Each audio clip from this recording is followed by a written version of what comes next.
welcome back. We continue live right here, Pittsburgh CW. Bob Pompeani at 412-575-2600.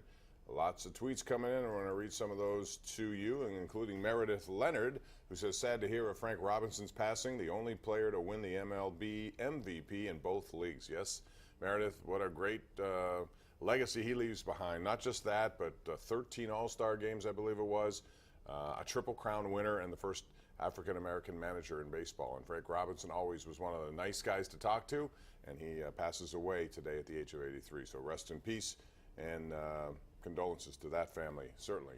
But what an unbelievable player and person he was. Mark in Sharpsburg. What's up, Mark? How are you?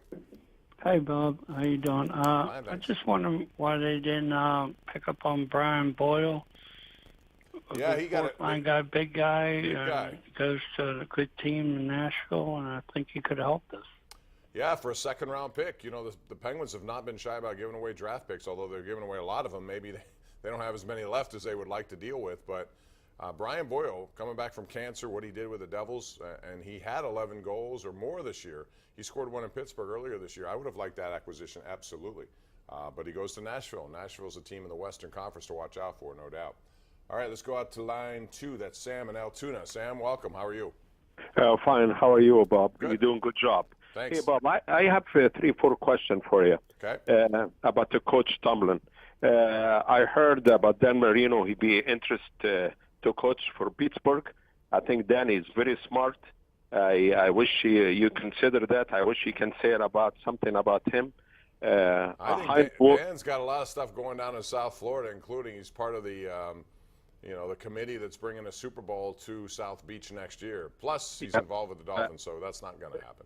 Yeah, but I like Dan a lot. I think he'd be wonderful at anything that he would be associated. You know what about Bob? He looks like you, very very handsome like you. But I tell you what, I'm saying. I got to let you go, man. Saying to you, Bob. Thank you, appreciate it. I wish I could throw the football like him. That's for sure. I wish I could make the money he made. That's also for sure. Line 1, we go. Mike in Perryopolis. What's up, Mike? How are you? How you doing? Good. How are you? All right. That Brown and Bell need to go. They're not team players. You need team players in Pittsburgh. So you suggesting? Well, first of all, they can't do anything with Bell at this point. You're saying they should just release Brown or try to? I still think they got to try to trade him and get something in return. Yeah, I think they're going to do that. But how about if they don't get what they want? I can see a scenario under which they get not what they want. He's still around. He then comes out and just, profusely apologizes for all of this, and he's a changed person, and he can be back. Would you like that? You're not there. Okay, let's go to line 5. Larry in Rochester. What's up, Larry? How are you? Good, Bob. You was talking about Le'Veon Bell on a franchise tag. If he don't sign it, he can't play, and he ain't going to do that again. Well, unless there's a deal in place with the team he wants to go to. In other words, he's going to be an unrestricted free agent. The Steelers say, look, we're not going to let you go. We're going to transition tag you. And when they do that, though, he has to sign it to get what he wants. And if he wants to trade and there's a deal in place and the compensation is to the Steelers' liking, then he'll sign it. They'll go with the deal. That could be done. I don't know if that's absolutely ethical, the way they do business in the NFLPA and the NFL. I don't know. But that would be what the Steelers should want. He can't play. Right? If he don't sign it, he can't play. Right. And if you're the Jets and if you agree to the signing deal, then at least you know you're going to get him and no other team could bid against you. So that would be a trade that would help them and also help the Steelers get compensation. But again, I don't know if that's something that could work. But thank you for the call. Appreciate that. Line 3 we go. It's Derek in Pittsburgh. Hey, Derek. Hi, Bob. Hey, how about the Penguins?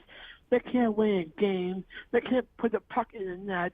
They've too much going on. Well, yeah, they got shut out the other night. They got 2 goals tonight, 2 by first-timers, really, for McCann and Pettersson. They haven't done a lot, and on their power play, they now have 1 goal in their last 7 games, and they missed on a 5-on-3 tonight, Derek. And when you do that, with that much talent, there's something wrong. They're passing too much. They're not shooting enough, and I thought in overtime they were guilty of too much passing as well, despite great opportunities by Phil Kessel right there on the doorstep. We're going to take a break, come back with more. This is the Ireland Contracting Nightly Sports Call, 7 nights a week on Pittsburgh CW.